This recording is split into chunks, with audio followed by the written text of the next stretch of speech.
શબ્દોમાં ટીકા કરી છે, ઝાટકણી કરી છે અને ફટકાર લગાવી છે તંત્રને, પ્રશાસનને કે આખરે આ ઘટના બની જ કઈ રીતે.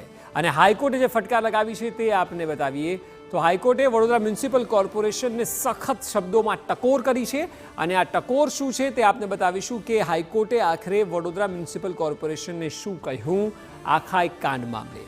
બનાવ બન્યો તે પહેલાં શું તપાસ કરી? જો આ સૌથી મોટો સવાલ છે, કારણ કે આપણા દેશમાં ને આપણી કોર્પોરેશન, આપણું તંત્ર નથી કરતી. જ્યાં પિકનિક સ્પોટ છે, જ્યાં લોકો જાય છે, ત્યાં સમયાંતરે ચકાસણી કેમ નથી થતી? તો કોન્ટ્રાક્ટ કઈ વાતના આપો છો? જે વ્યક્તિ કોન્ટ્રાક્ટ ચલાવે છે તે પણ તપાસ નથી કરી રહ્યો અને ત્યારે આ પ્રકારની ઘટના ઘટે છે અને નાના ભૂલકાઓને મોત સુધીની સજા મળે છે. બીજું, હાઈકોર્ટે કહ્યું છે કે તમે ભલે 100 પગલાં લીધા હશે પણ એ પૂરતા નથી અને કોર્પોરેશન પગલાં લીધા છે તેવી વાત કરે છે. એ થઈ ગયા બાદ શું? 14 પરિવારના બાળકો મોતને ભેટ્યા છે અને કોઈ રમત બાબત નથી. હાઈકોર્ટે એટલે જ કહ્યું છે કે એક્શન શું લીધા તે મહત્વનું છે. આપ માત્ર પેપર પર કાર્યવાહી કરો, મીડિયામાં આવે ત્યાં સુધી કાર્યવાહી કરો ને પછી જે છે તે, કારણ કે કોન્ટ્રાક્ટ પણ આપવામાં આવ્યો છે, ઘણીવાર તેમાં પણ સેટિંગ થતા હોય છે.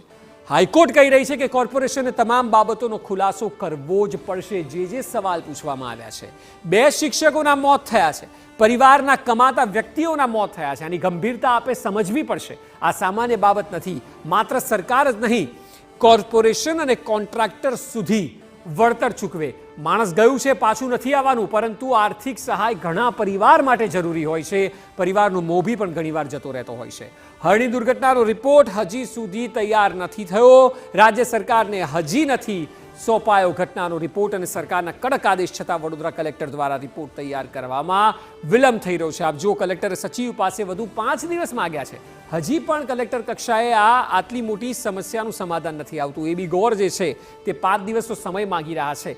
કારણ કોઈ પણ હોય, બાળકો મર્યા છે અને એટલા માટે હવે ત્વરિત કાર્યવાહી કરો. હાઈકોર્ટ પણ આપને ટકોર કરી રહી છે અને જો આ વારે ઘડીએ કરવું પડે તો પછી આ પ્રશાસનમાં શું કરી રહ્યા છો? આપ સરકાર શું ચલાવી રહ્યા છો? કલેક્ટર દ્વારા હજી કેટલીક વિગતો મેળવવાની બાકી હોવાની વાત કરાય છે. વાહ, આટલા દિવસો બાદ ગૃહપ્રધાને 10 દિવસમાં રિપોર્ટ રજૂ કરવા કડક આદેશ આપ્યા હતા. ક્યાં ગયા એ આદેશ? 10 દિવસ ગયા અને એ પછી કલેક્ટર હજી સુધી 5 દિવસ બીજા માગી રહ્યા છે અને એટલા માટે 10 દિવસ થઈ ગયા બાદ હજી પણ વિલંબ થઈ રહ્યો છે. ગંભીર ઘટના છે. થોડું સમજો, થોડું પોતે પણ અનુસરો અને જે સ્થિતિ છે તેનું આકલન કરો. જો કે વાત કરીએ